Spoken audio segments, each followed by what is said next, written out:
Portal dos Anjos e das Estrelas da Luz. BID, 5 de outubro de 2012. Austres Dimensions. Bem, BID está com vocês e ele o saúda.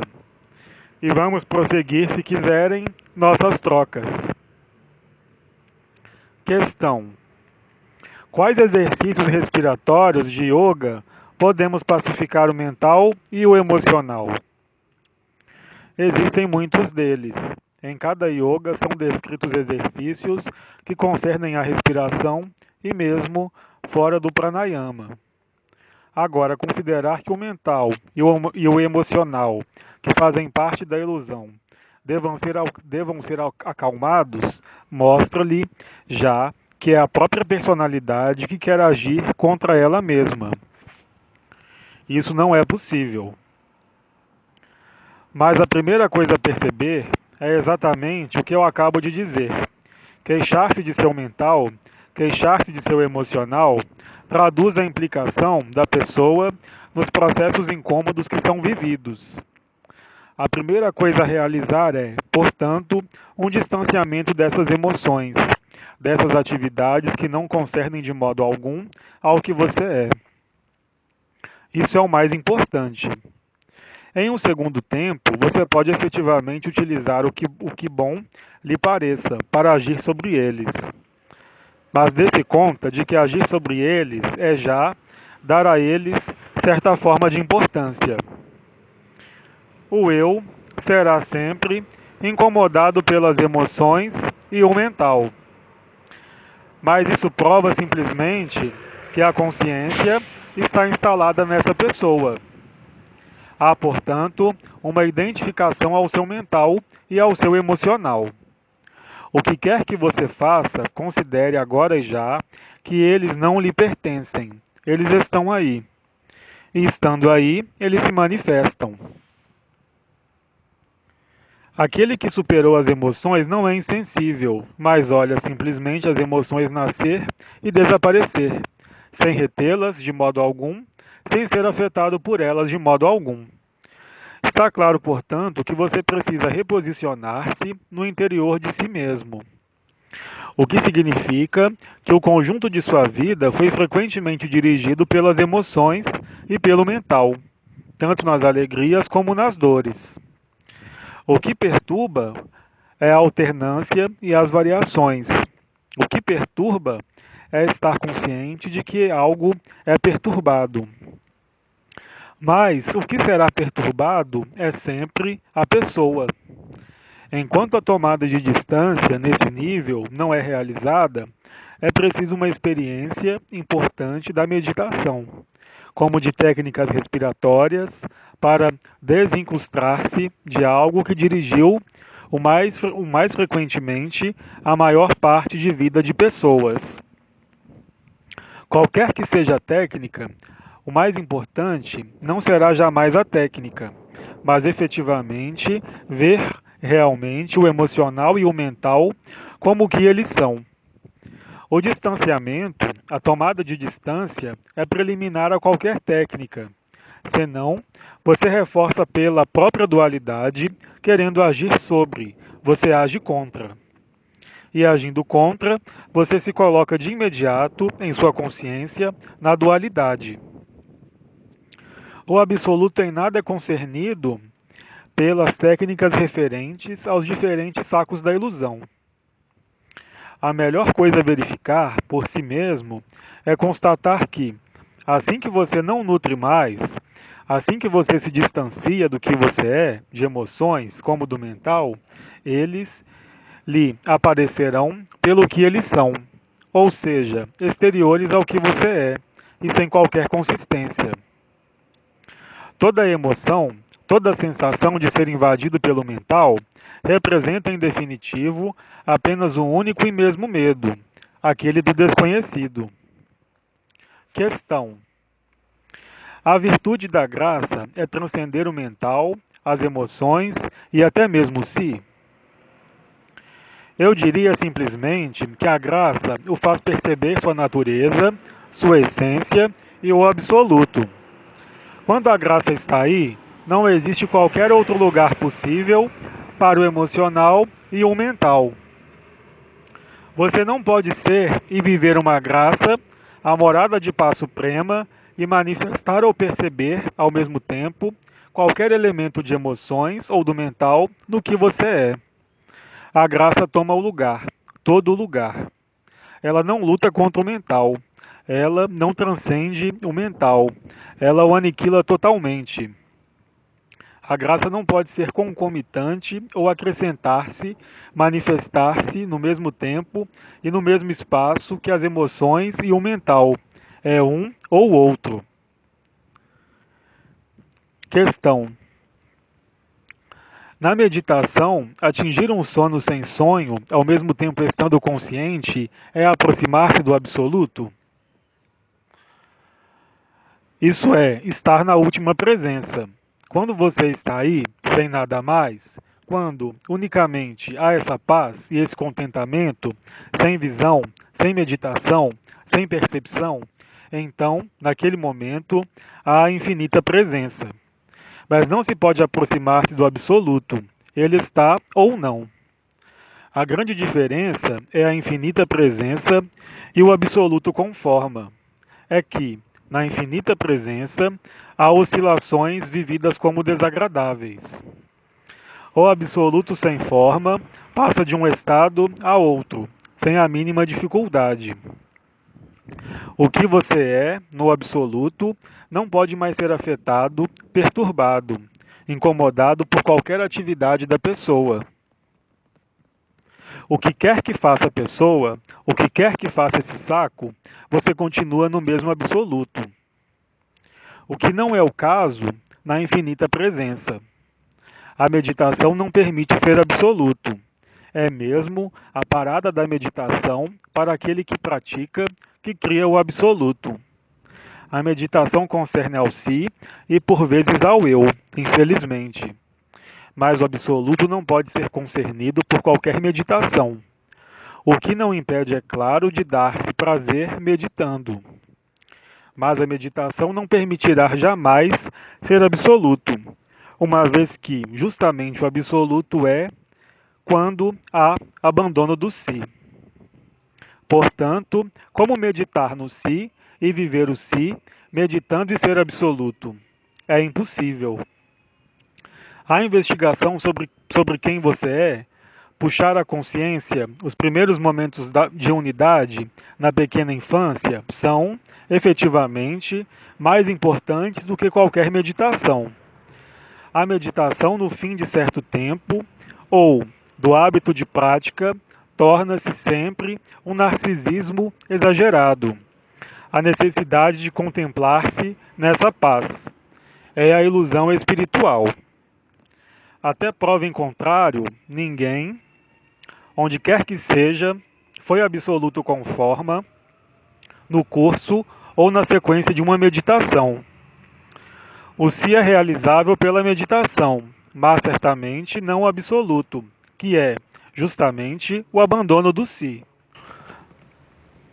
A meditação é considerar que há um eu e um si. E, portanto, a meditação permite encontrar o si.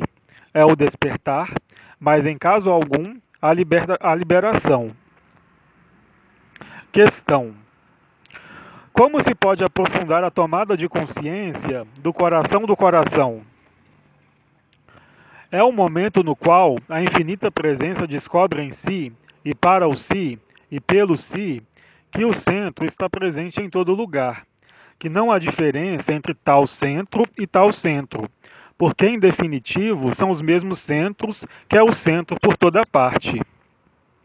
O coração do coração é o instante no qual o abandono do si é, se puder dizê-lo, tocado. Resta vivê-lo. É o momento no qual não há mais possibilidade para a consciência unificada, para o si, possibilidade de ser identificado ao que quer que seja. E há, portanto, uma desidentificação do si, que se produz também. O eu puxa tudo para o centro dele mesmo. O si faz irradiar ao centro um elemento novo, no qual o eu não está. O centro do centro é o momento no qual o si começa a não mais ser identificado ao centro de si. É isso, o abandono do si e a descoberta, ou a redescoberta do centro, ou coração do coração.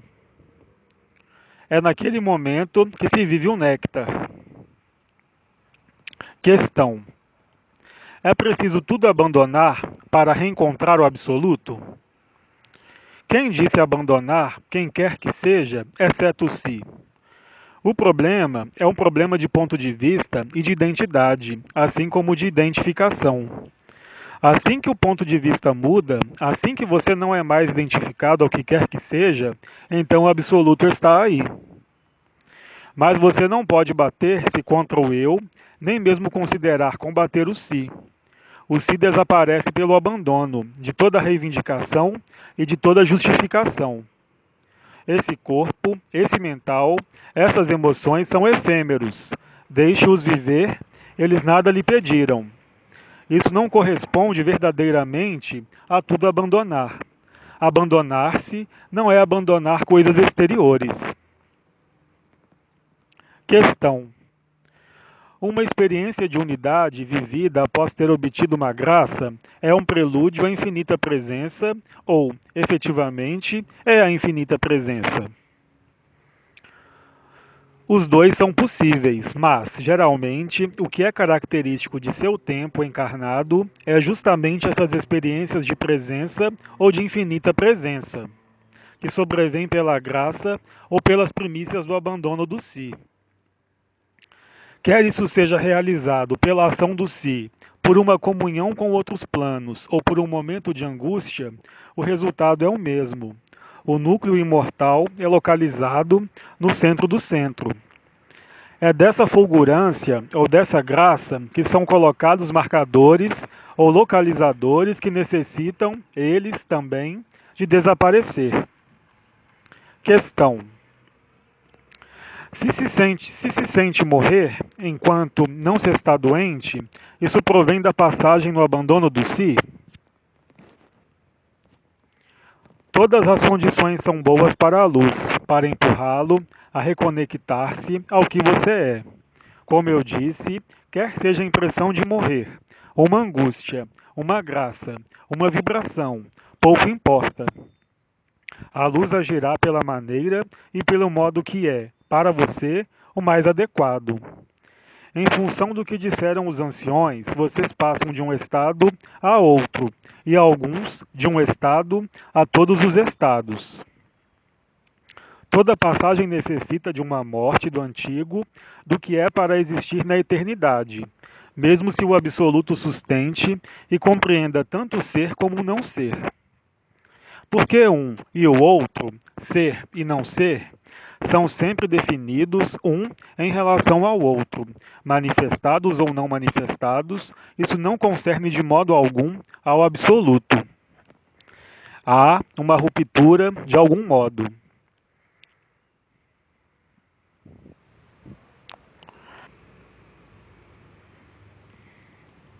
Essa ruptura será sempre, de seu lado, uma ruptura do efêmero, qualquer que seja o modo pelo qual isso se produza. Quer seja uma angústia, uma verdadeira doença, ilusória ela também, mas que toca ao saco.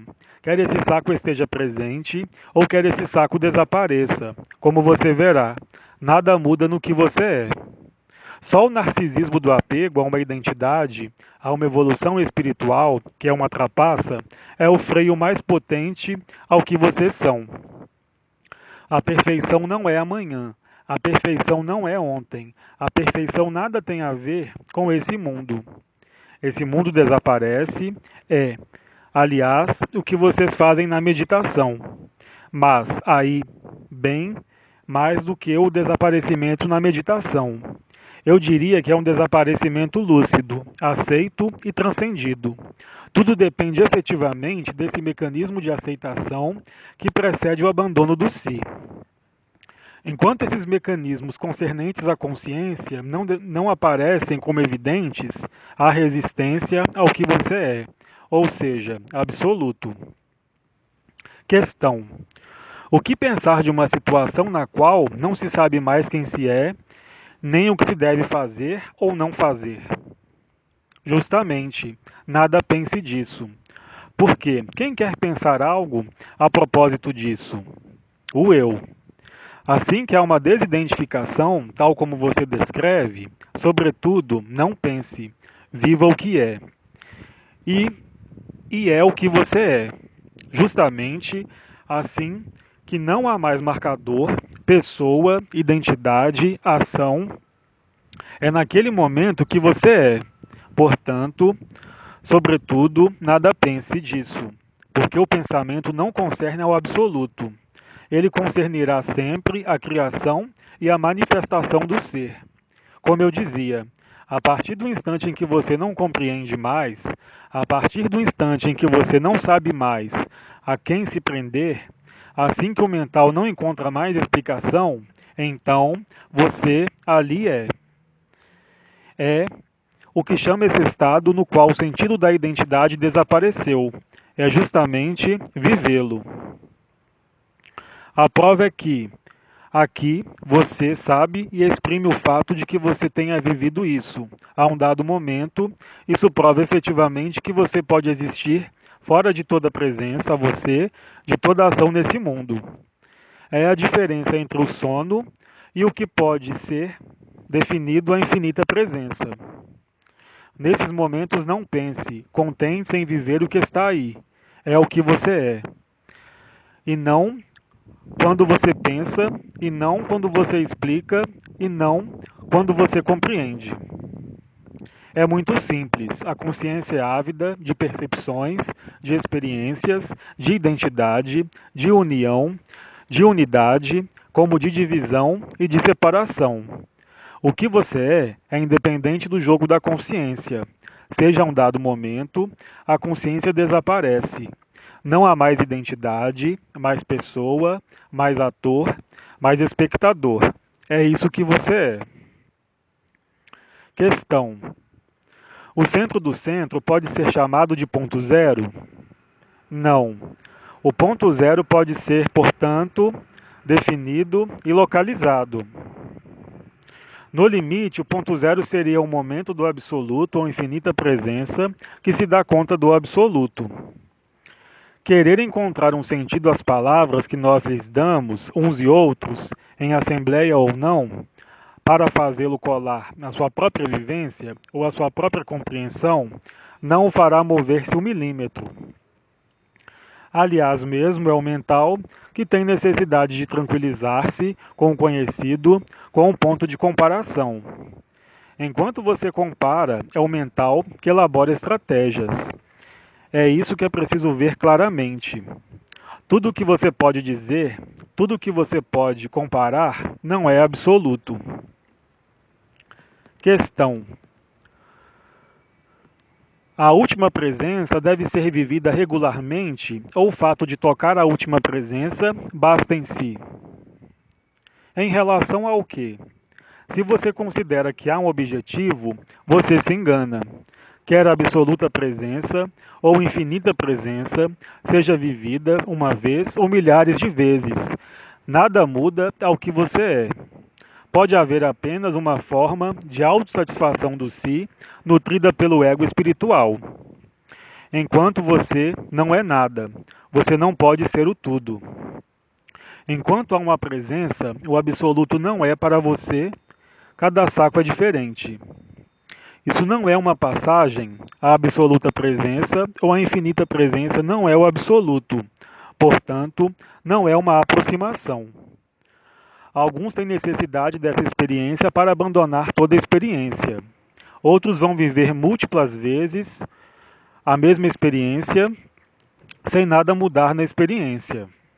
Mas o conteúdo desse gênero de experiência não permite aproximar-se do que é inaproximável, exceto pelo desaparecimento, exceto pelo abandono do si, pela ação da graça e pela aceitação do desaparecimento.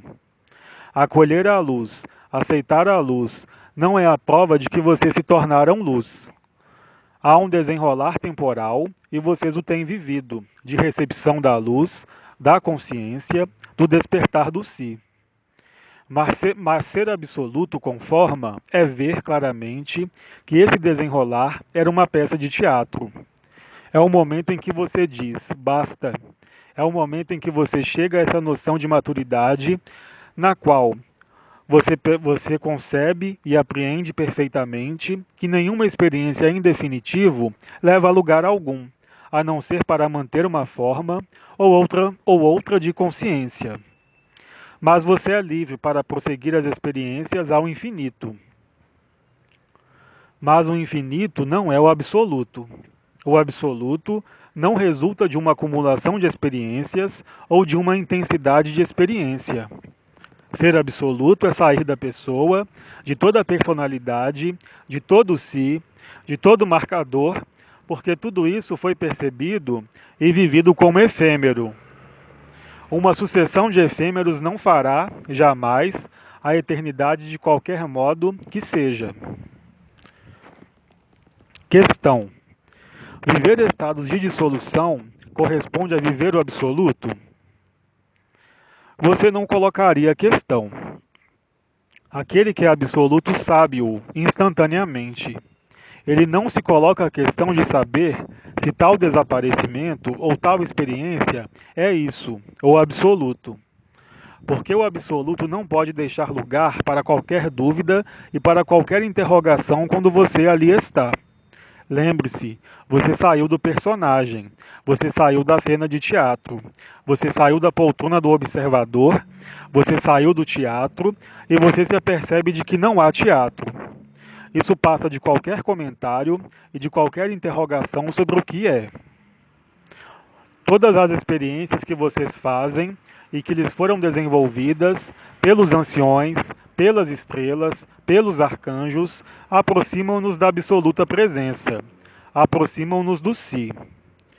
Mas viver a liberdade e ser liberado é superar tudo isso, não como uma rejeição, mas eu repito, indefinidamente, como uma mudança de olhar.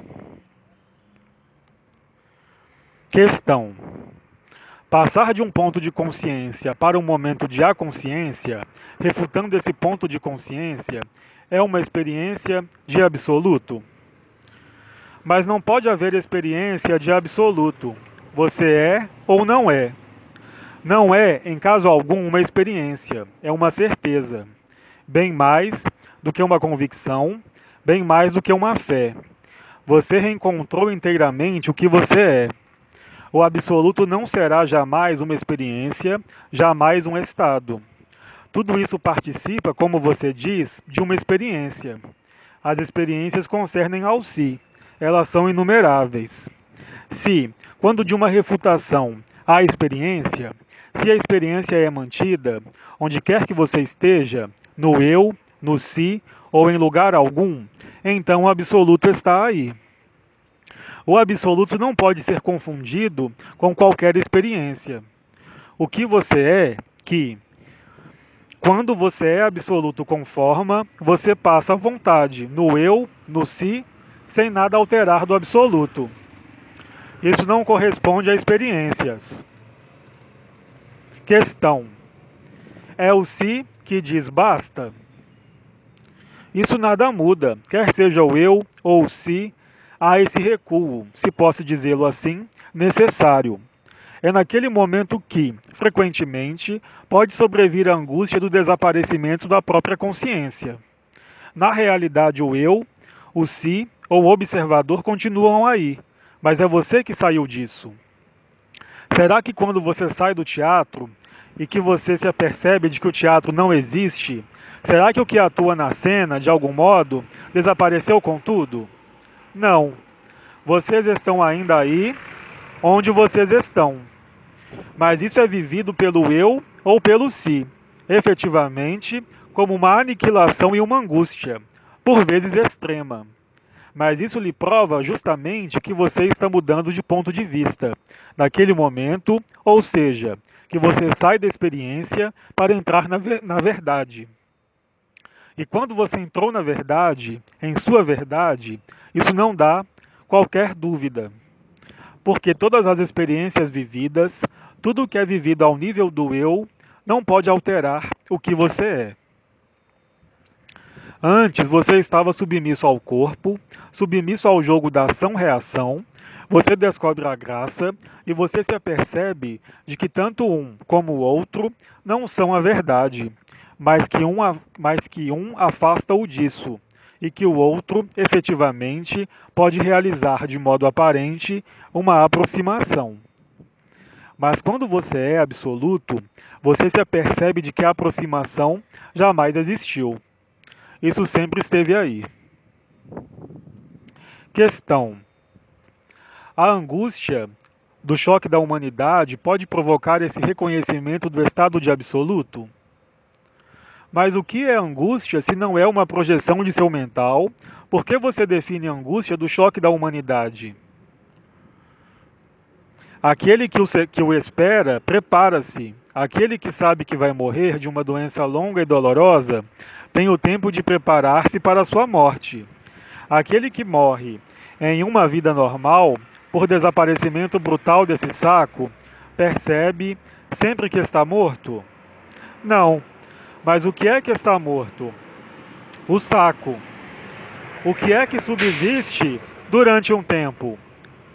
O que é nomeado emoções, mental, pensamentos, ideias.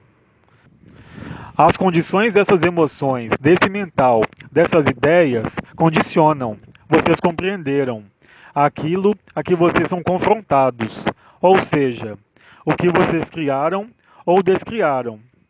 A angústia não pode ser definida como uma apreensão de algo a vir. Eu diferencio formalmente a angústia do desaparecimento, quando da experiência do si ou do desaparecimento. Não é uma projeção desse desaparecimento. O medo é uma secreção desse saco. A angústia também. Mas a angústia real, vivida no momento em que o evento determinado está aí. Mas não a projeção do mental sobre um evento a vir. Mesmo se você tenha medo da morte e se você tenha uma angústia real da morte, você não sabe quando vai morrer, exceto se anunciam uma doença que põe em jogo sua própria vida. Então, aí, você começa a colocar-se a questão da angústia de seu desaparecimento, mas porque você a vive, não porque você projetou. É toda a diferença. A angústia de que falo não é unicamente uma secreção de uma projeção, mas a secreção de uma vivência, que vai abater pelo menos o seu ponto de vista, o eu,